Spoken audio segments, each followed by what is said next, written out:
You're listening to Think on Kera 90.1. I'm Krys Boyd. Does understanding the universe give us the power to control the universe?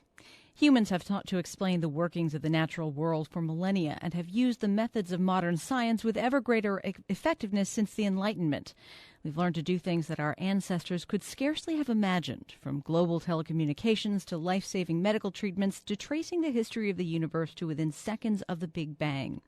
And my guest today will argue that while there was a beginning to humankind's scientific achievement, there is no reason to believe our achievements will someday reach an end point. Given what we know about ourselves, he is hopeful that our acquisition and application of scientific knowledge could last as long as the universe itself. David Deutsch is a Fellow of the Royal Society and Professor of Physics at Oxford University. His new book is called The Beginning of Infinity, Explanations That Transform the World. David, welcome to Think.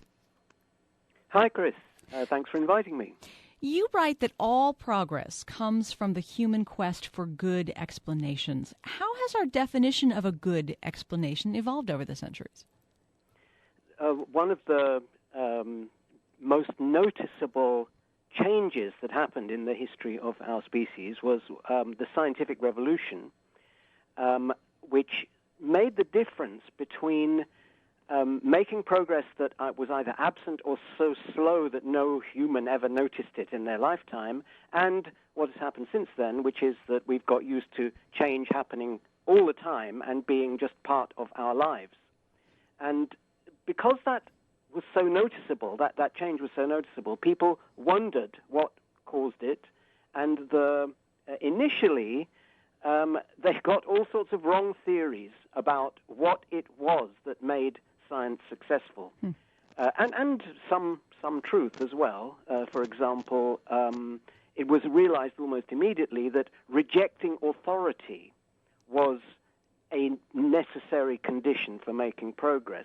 Authority in regard to knowledge, though this spread to political authority as well.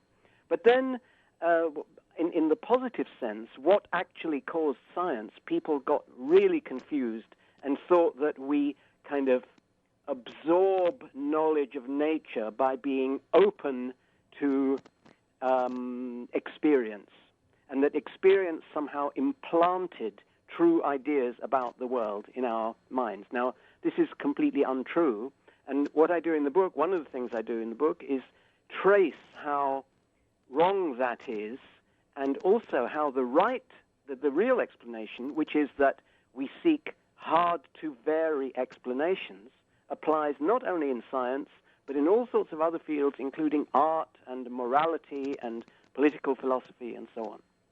It's so interesting, David, to reflect on the idea that before the Enlightenment, many people, learned people, assumed that everything worth knowing had already been revealed. Now, today, that lack of curiosity strikes us as almost dangerous.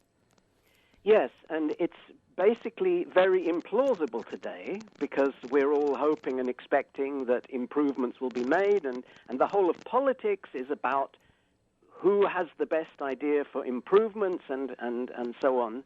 But if you try to imagine, it's difficult to imagine, try to imagine what it was like during most of human history when nobody ever experienced an improvement in anything. Then it was, in regard to knowledge, it was sort of common sense that there was this thing called knowledge. We knew that the sun would rise every day and so on, but there was nothing new to discover because all that was going to happen tomorrow was that the sun would rise again just like it did today. What's the relationship between curiosity and intelligence? So curiosity, I think, is a way of referring to the desire for good explanations. It's a way of thinking that there's something here that we don't know, or some problem, some puzzle, and we would like to have the explanation. That is a statement about reality which explains why the thing we are curious about is as it is. Intelligence, well, I shy away from that word because it's laden with this wrong idea of where knowledge comes from. It's a sort of the idea of intelligence is that we know that there is some ability that allows us to get good knowledge if only we have that ability. But in fact, knowledge comes from criticism. It comes from conjecture about what might be better than the ideas we have, and conjecture is fallible. So curiosity is great. Intelligence, I think, is a misleading term, and I'd rather refer to things like criticism and creativity. I find it fascinating that many of the scientists we speak to on this program have a similar philosophy about intelligence, and they're the last people to say being a physicist is tantamount to being a genius necessarily. And there are a lot of other people in other fields who don't have any problem at all feeling as if they are very intelligent. Well, I do think that it's a disservice to think, it's a disservice to humankind, if you like, to promote the view that success in anything, in anything intellectual, that is due to something innate. It's not due to innate ability, because there is no such ability possible. It is only due to a critical attitude, an open attitude, a desire for truth, that sort of thing. And abilities are knowledge themselves. They are things that we learn in the course of trying to discover the truth and so forth. Can we trust ourselves to use our newly gained abilities for good rather than evil? This is part of the question of whether this spectacular growth of knowledge that has happened in science can happen in other fields as well, and the one you're asking about is morality. And I think that the answer must be yes. There is such a thing as an objective difference between right and wrong. And although, it's easy to be cynical and look around at all the evils there are in the world, and also at all the disagreements about right and wrong that there are in the world, I think if you look more deeply and over a longer time scale, you can easily see that there is progress and that it's not just a matter of cultural prejudice or just a matter of definition. For example, there was a time, only a few hundred years ago, when every reasonable person would have thought that slavery is a natural state of some people and that there's nothing inherently wrong with it. Whereas now, you will hardly find any thinking person who doesn't agree that it is a great evil and that steps could and should be made to abolish it. Let's talk about some of the ways that we have just physically changed the world that we live in. For example, a lot of modern cities today are shaped as much by human intervention as by geologic forces. Will you talk about that a little bit? Yes.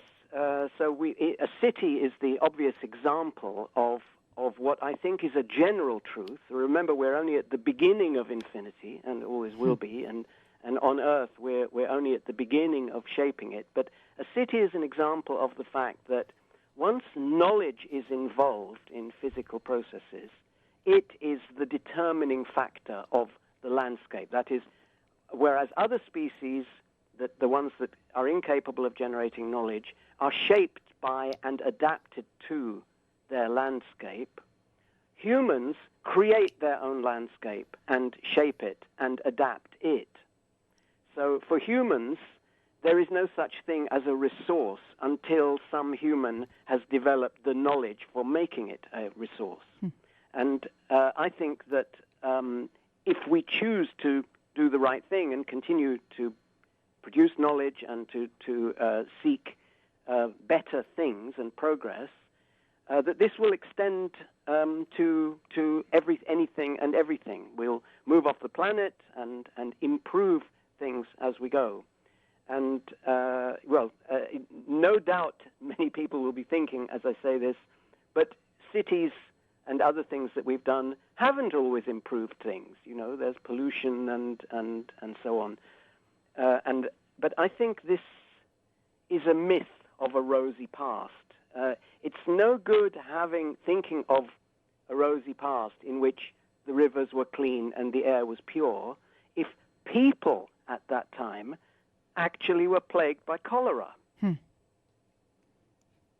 I want to talk about something like global warming. You are confident that we will be able to survive it, given that in the past we have used our technologies and our intellect to survive inhospitable climates which occurred naturally all over the planet. Yes. So global warming is one of the first challenges that face us as global challenges that face us as a result of technology, really, or improving things. So we've improved a whole lot of things, and as a result, a slow worsening has happened in part of our environment. Now, this has happened on a smaller scale thousands of times. I'm old enough to remember when many of the cities in England had smog, and the London fog was deemed to be part of the London scene. Wasn't even thought of as a thing that humans could undo. And yet, as technology improved, wealth increased, and standards increased, so the London fog became a thing of the past. And just as the London fog can become a thing of the past, so can the problems of global warming. So we should strive not for sustainability of our current existence, but of innovations to match our needs as they change? Yes. The idea of sustainability, I think, is a terrible mistake. It is a hyper-optimistic view, ironically, of what humans are and what humans can do. The idea is that we can find a way of life which will not be dangerous and will not be threatening and will not require any further creativity or progress in order to solve it. Now, I take the opposite view to that. I think that problems are inevitable and that any kind of stasis is bound to end in catastrophe. So the only thing that's sustainable is actual progress. And what we need to do in regard to global warming, but even more in regard to the things that are coming up that we don't yet know about, which might be far more dangerous for all we know, is to build up knowledge, scientific knowledge, and also technological knowledge, and also wealth, to be able to deal with unforeseen problems when we discover them, and, alas, also to recover from disasters that we fail to foresee. And I guess as challenging as it is to create new solutions and innovations technologically, that's still easier than changing the basic nature of human beings and what they want and how they act. Well, it's more than that. If we somehow could succeed in changing the nature of human beings so that they were not capable of creating new knowledge, then the same thing would happen to our species as happened to 99.9% of all species that have ever existed. Namely, we would go extinct. In fact, we would go extinct much faster because our ecological niche depends on creating new knowledge. All our sister species, our cousin species, whatever you want to call them, went extinct. And they went extinct not because they created too much knowledge and fell foul of the unintended consequences of their knowledge, but they went extinct precisely because they lived the sustainable lifestyle to which evolution had adapted them. And evolution played the same nasty trick on them as it usually plays on species. It wiped them out for doing so. David Deutsch is my guest. He's a fellow of the Royal Society and professor of physics at Oxford University. His new book is called The Beginning of Infinity, Explanations That Transform the World. We welcome your participation now. You can call 1-800-933-5372, or you can send email to think@kera.org.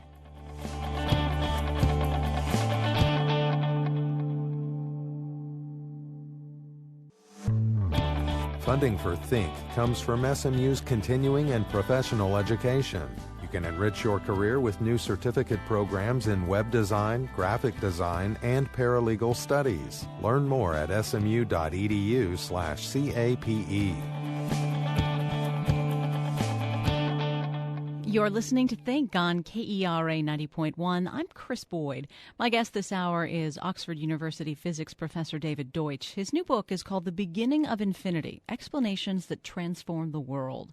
Join our conversation by sending email to think@kera.org or by calling 1-800-933-5372.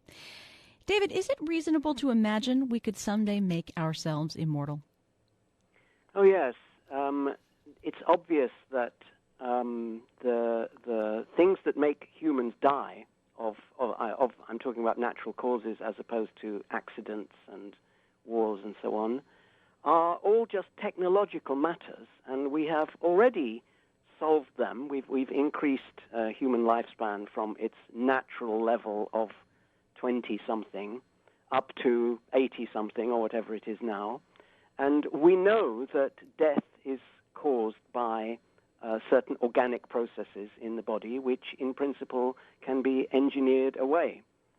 So, I talk in the book about things like travel into intergalactic space, which will no doubt not happen for thousands of years yet, but it would be very surprising if death in that sense were not conquered in the next few centuries. Well, if you think about it, I mean, ideas already have the potential to outlast the brains and bodies that conceive them. Do we need human bodies to be fully human, or would preservation of the contents of our brains be close enough?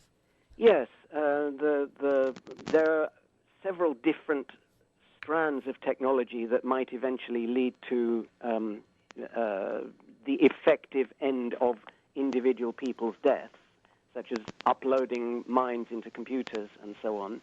I don't know which of those will come first.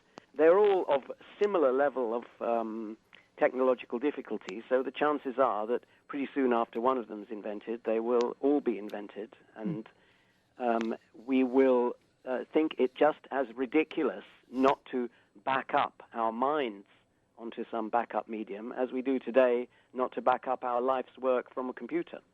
What an interesting series of challenges we would have then deciding who deserves to be backed up, because surely there would be a financial cost to this. Well, there will no doubt be a transitional period during which the technology will be too expensive to apply to everybody. That is already the case. After all, there are medical treatments now that can save some people's lives, but cannot save the lives of everybody with that disease. So we have institutions in place that can take care of that situation. But it will only be temporary, because one of the things that I elaborate in some detail in my book is that the progress always consists of alternating phases. First, a creative phase, which solves the fundamental problems, and then what Thomas Edison called the perspiration phase, where we optimize things. And the thing about the perspiration phase is that it always can be automated. And once something is automated, its cost goes down to zero, because the only thing that ultimately costs anything is human attention and creativity. So soon after the technology is available, it will become cheaper, and eventually will become just as much taken for granted as a supply of fresh drinking water. Let's talk about the evolution of human knowledge and culture. Rather than genes, in this case we talk about memes. And you explain that some survive because they're good and rational. Others survive and reproduce specifically because they crowd out people's appetite for seeking new ideas and new explanations. Yes, the theory of memes, which was first thought of by Richard Dawkins and then elaborated by Susan Blackmore and many others, I think it's fundamentally true, but what I say in the book is that all the existing treatments of memes miss the most important thing about them, which is this distinction that you just mentioned between what I call rational and anti-rational memes. The rational memes you characterized just about correctly, that they are the memes that are transmitted from person to person because the recipient finds that having that knowledge or that behavior benefits them. But then the anti-rational memes, it's not that they remove interest, it's that they disable people from criticizing them. So that there are ideas that disable criticism of themselves. And of course, Richard Dawkins' favorite example of this are certain religions, though I don't think it's at all true of all religions, but still. The archetypal example that he cites is once you start believing that there's a God who will punish you if you stop believing in him, then thoughts about that get suppressed in your mind, and therefore that meme gets hard to abandon. But I think that's this kind of meme, which has an overt content of saying, don't stop believing in me, is actually a rare kind, and the more insidious kinds are the ones that we don't really know why we're doing them, such as, well, you mentioned immortality a while ago. I think that there is an irrational meme that makes people suspicious of the idea of immortality. They don't mind lengthening lifespan, but once you talk about lengthening lifespan without any limit, they start imagining purely imaginary objections to this. And I don't think that is rational. Yeah, it is funny that we have, many religious traditions that look forward to an afterlife, but it's something completely separate and apart from what we have here. But if you look even at literature, the stories of human beings who somehow become immortal, they're always miserable and desperate to end this thing. Yes, this is an example of the irrationality I was speaking of, and it is very ironic about religions, that religions too take this view. It's somehow... Perhaps they think that having real immortality would cheat people of the imaginary immortality that religions offer, or something like that. It's, by the way, also interesting that the first mathematical theories of infinity, and I talk about those too in the book, were bitterly opposed by the church and religious people on the grounds that it was inherently wrong for humans to try to usurp the functionality of God in trying to understand the infinite.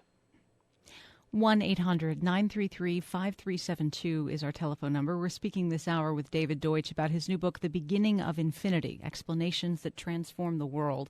Let's speak with Ken on the phone in Fort Worth. Hi, Ken. Hello. Thank you for taking my call, ma'am. I love the show, and I appreciate what the gentleman has been saying. But my question is, if we allow companies to use all the resources, the finite resources on the earth, and not go a sustainable way, how can we rely on technology to sustain us? Yes. The idea that the resources of the earth are... the resources available to humans are finite is a mistake. First of all, it's only knowledge that converts something into a resource in the first place. Nobody knew that pitch blende uranium ore was a resource until Henri Becquerel discovered radioactivity, and so on. Soon we will be mining the asteroids for minerals that are extremely rare on Earth. The universe is to all intents and purposes, unlimited, and it is our home. And to regard just the resources that you know about today as being the resources will always lead you into the error of thinking that they are finite, and then once we have used them up, what will we do then? Unfortunately, we have no choice, because even if we remained at a present level of technology and sustained it forever, all that would do is postpone our extinction. If we want to avoid our extinction, there is nothing sustainable except the growth of knowledge. You're not arguing, of course, that we should wantonly go out and waste physical resources. That's not the point that you're making here. No, that's not the question is whether there is an inherent limit on our progress or not. You disagree with the notion made popular by Stephen Hawking and others that free will is, in fact, a sort of illusion. Can you talk about that? Yes, this is the idea that because we are made of atoms, and atoms are subject to laws of motion that don't allow any wiggle room, therefore everything we do also doesn't allow any wiggle room, and therefore our free will must be an illusion. Now, I think that's called reductionism, and it is simply a mistake. It's sort of assuming that the laws of physics are a kind of a person. They're a kind of a supernatural being that makes us do things. But it's not true. The laws of physics are simply a description of what we do. And descriptions, so it's not the laws of physics that make atoms move around. Laws of physics are simply a description of what they do. And the thing that we see about the world is that there are levels of description. There are descriptions at the atomic level and descriptions at the molecular level and the biological level. And then there are descriptions and explanations at the level of human thought. And there's no reason to expect that just because there's a low-level description, there isn't also a high-level explanation and description. And in the book, I give some arguments, both due to me and due to people like Douglas Hofstadter, that the high-level description is sometimes the only reasonable explanation of what is happening. So, for example, if you play a game of chess against a computer, then it's not the silicon that has beaten you. It's the program in the computer. And that program is an abstraction. The program doesn't consist of atoms. The program is an abstraction over the atoms, just like human thought is an abstraction over our atoms. And the program has beaten you, and when I make a decision, it's I who have made it, not my atoms and not the laws of physics. So we get really unnecessarily and detrimentally hung up on this sense that we can get to the absolute foundation of anything. That's true as well. The idea that there's an absolute foundation is a formula for stagnation in science and for tyranny in politics and so on.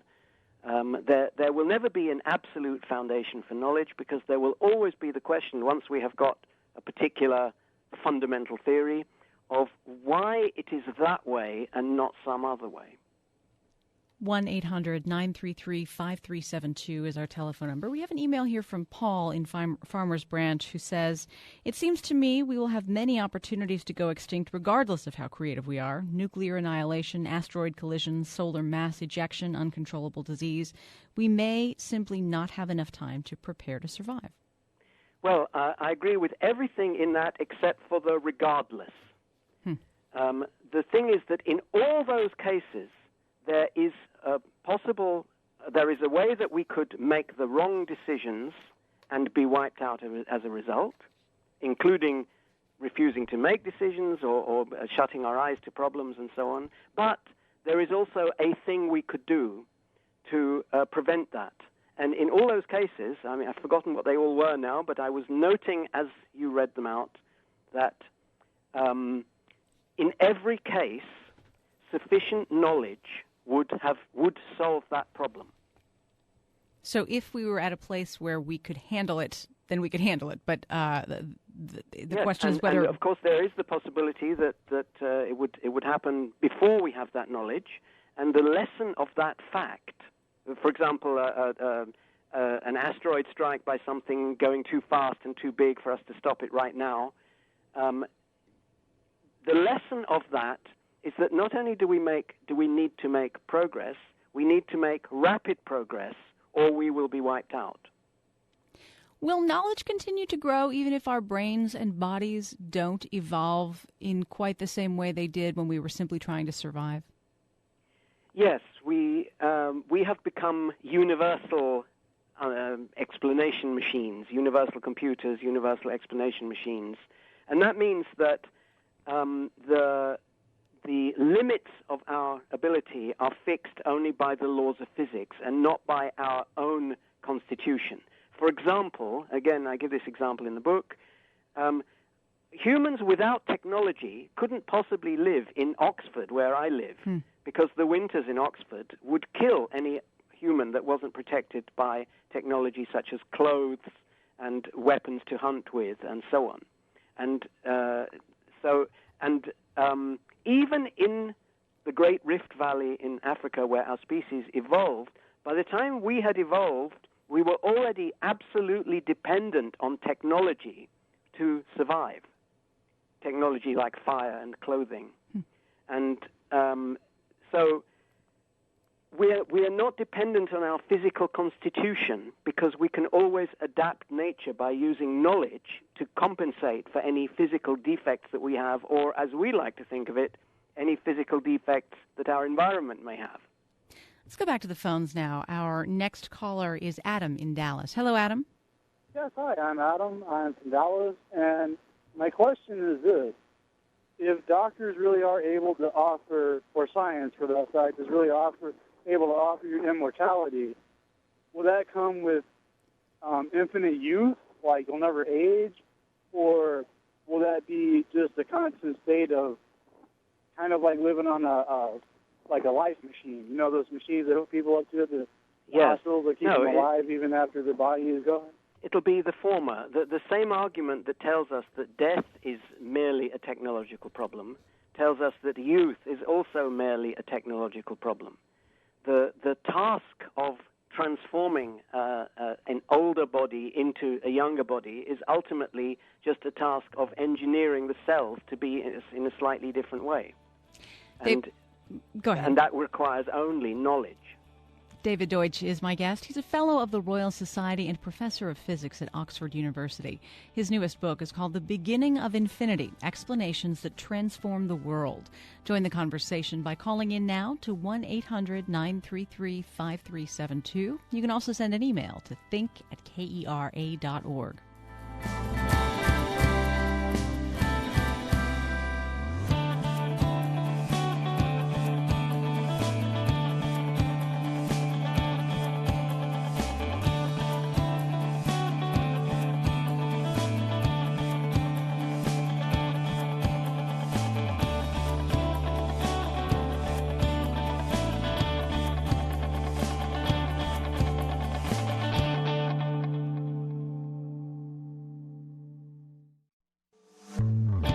Funding for Think comes from SMU's continuing and professional education. You can enrich your career with new certificate programs in web design, graphic design, and paralegal studies. Learn more at smu.edu/CAPE.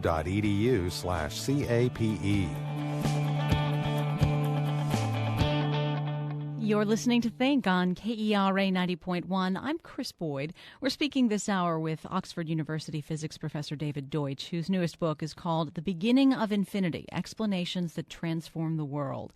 Our telephone number is 1-800-933-5372. The email address is think@kera.org. It would be impossible to argue that faith in an ultimate solution, say a cure for cancer, has driven a great deal of progress and spurred the acquisition of a great deal of knowledge over time. You say, though, that absolute faith in an ultimate solution can hinder progress after a certain point. Will you explain that? Yes, certainly. This is in philosophy, the debate about two different meanings of the phrase that humans are perfectible. So in one meaning of that, it means that there is a perfect state that we can reach if we only do the right thing, like chant the right syllables or whatever, or a utopia, a perfect society that we can reach if only we kill the right people and so on. And that notion of perfectibility leads to stagnation and tyranny. But the other notion of perfectibility, which is that improvement is always possible, which in some ways is equally optimistic, but in other ways is much more rational, and is also true. And that's the sense of perfectibility that I argue for, that problems are always soluble. Problems are also inevitable.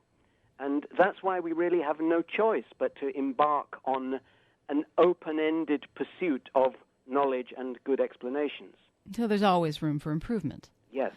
It's interesting. Just this morning on the radio, there was a story about the long philosophy of thinking that people are either auditory or visual learners has been disproven, at least in one large study. And it's funny because it's one of those things that for a long time we based our education systems around this idea that we understood how people learned one way or another and we could cater to that. Had we not continued to question that, we wouldn't have gotten to the place where maybe we can teach even better. Yes, I hadn't heard of that study, but it sounds extremely plausible to me, and I would have expected that to be so.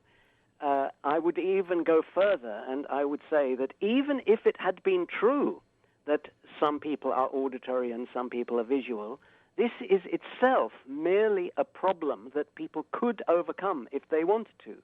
So an auditory person could become visual if they were interested in doing so. The reason I think that would have been true is that we are general-purpose, knowledge-creating machines.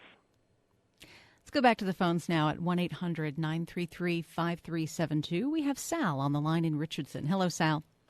Hi, this is Sal. David, this is a really pleasant surprise. I just finished reading your work last night, and lo and behold, you're on the radio.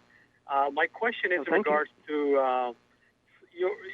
your work kind of appeals to a lot of polymathic people like me, so it kind of has a strange symphony effect on myself and people like me, I guess. But my question is, maybe your advocacy of Hugh Everett's interpretation of quantum mechanics, for instance, seems to be not amenable to the kind of scientific inquiry dynamics that you talk about in your book, which is conjecture, criticize, and testable.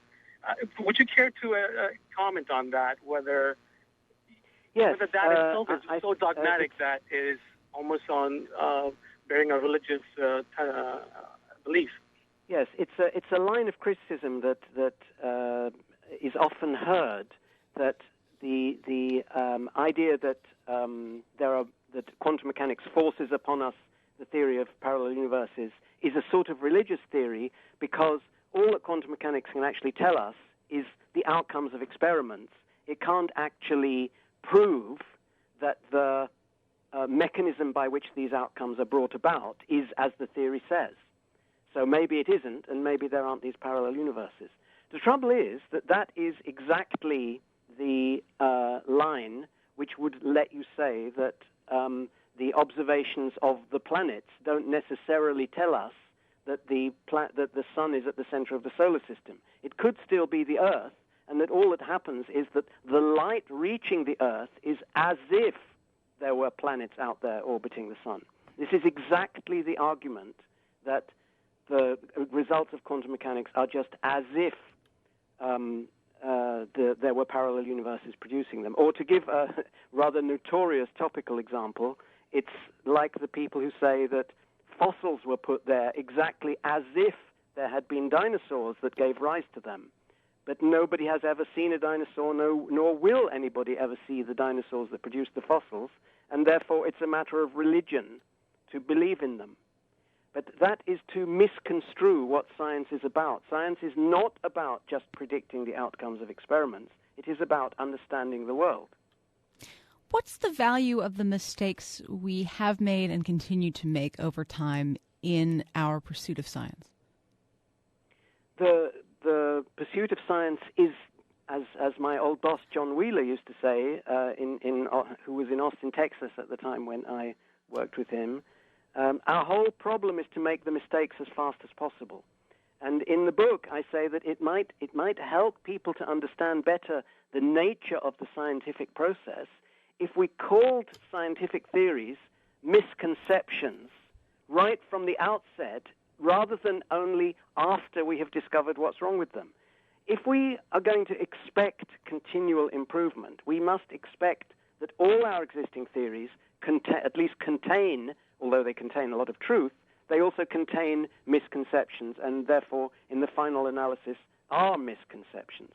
So we could talk about Einstein's misconception of gravity being a better misconception than Newton's misconception of gravity. Error is the natural and ubiquitous state of human minds. The only difference is whether we improve upon our errors or don't, or refuse to. And if we want to improve upon them, we have to do these specific things involving criticism, seeking better explanations, seeking the truth, openness, tolerance, and so on. Your way of thinking really appeals to me because there are people who would find our consistent and predictable fallibility as time goes by really depressing, but it's a source of delight for you. It is. It is the means of progress. And to regard error as you talked about education just now. Another thing that has held back education is the idea that education is about finding ways of not making errors. But in fact, progress only ever comes through making errors, and errors are to be encouraged. And as I said, our whole problem is to make them as fast as possible. Let's go next on the phone to Colleen in Dallas. Hello, Colleen. Hi. Thanks for having me. Sure. What I was wondering was I've learned arguments, I think this is Descartes, that if you can imagine infinity, or if you can imagine an infinite being, that is a proof of the existence of God. But from what I understand, like, the idea of infinity is more of a scientific idea, and that idea itself merely refers to, like, a physical reality. To apply that to something that's rather alternate or completely non-physical is kind of a fallacy. So I was just wondering what your take on that was. I almost agree. It was certainly that purported proof, called the ontological proof, I think, of the existence of God, is a fallacy, and we can't blame the early philosophers for making that statement, because infinity wasn't properly understood until about the 19th century. But infinity is not only a thing about physics, like, for example, that there's an infinite number of points in a 1-inch distance, which we now know how to make sense of statements like that. But it's also meaningful in mathematics, and it has been found that we can reason validly about infinity and deeply understand infinity in mathematics too. Is it possible that some other civilization somewhere in the universe could arrive and explain all this to us, or will it only have meaning if we as human beings find the answers we seek on our own? Here's another education theory point. Whenever you understand something, it is you who have created the idea in your mind. It may feel as though somebody has poured it into you like wine into a glass, but that is an illusion. All knowledge arises by conjecture and criticism. And what we do when we listen to somebody speaking, we don't download their theory into our brain. If we did, we wouldn't understand it. It would be like learning it in a foreign language. What we do is conjecture what it means and then use what that person is saying as a means of criticizing and improving our conjecture. And with luck, we then find a way of understanding what that person is saying, and with even more luck, we find a way of improving on it. You have a fascinating chapter in the book, which might surprise people, devoted to the question of why flowers are beautiful, and you demonstrate that at least some things of beauty are, in fact, objectively beautiful, or appear to be. Why do flowers fit that description?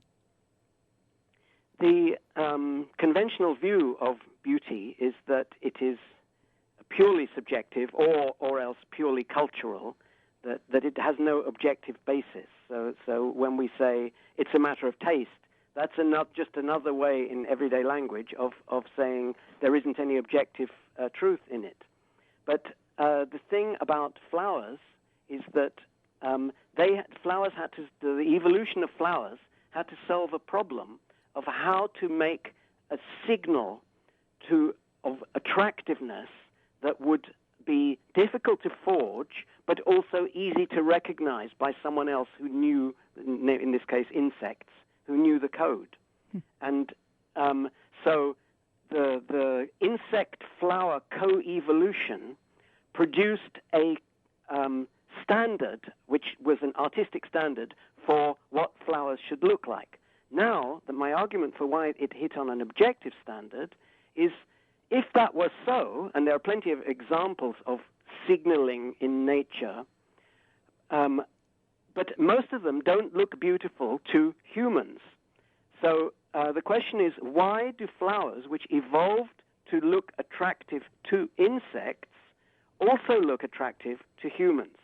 And I make the argument in detail in the book that the only explanation for this is that to solve this problem of an interspecies signaling, the most efficient way of solving that problem was for both the insects and the flowers to evolve towards a criterion of objective beauty, which then appeal to humans as well, because humans are capable of understanding objective things. What is the best way to guard against our tendency to lose sight of our own fallibility or our embrace of mistakes in service of progress? I think we have to look at whether the things we are saying and the things we are doing meet the problems that they are purported to meet. So if you say, why am I in this job? And if the best explanation that you can come up with for why you are in that job is one that you would think was silly if someone else said it about their job, then that's prima facie evidence that you're in an irrational pattern of thinking. By the way, like anything else, this is not a conclusive evidence, because it may be that you are in fact in the right job but don't actually know the reason. But in that case, it would do you good to know the reason. Do you find it challenging to have these conversations with people like me or people in a general audience, or do you find that like discussing these ideas with regular people who have not studied them in depth actually helps to clarify your own thinking? Oh, definitely the latter. And it's if anything, the professionals are more likely to be stuck in their ways than people who, if I can put it this way, have real lives and whose philosophical problems grow out of real-life problems. There's also the fact that, as you will have noticed, I really like pontificating. Which makes you an excellent radio guest. Well, thank you. David Deutsch is a fellow of the Royal Society and professor of physics at Oxford University. His new book is called The Beginning of Infinity, Explanations that Transform the World. David, it's been quite a pleasure. Thank you so much for spending this hour with us. Thank you for having me on the program. My name is Krys Boyd. Thanks for listening and have a great day.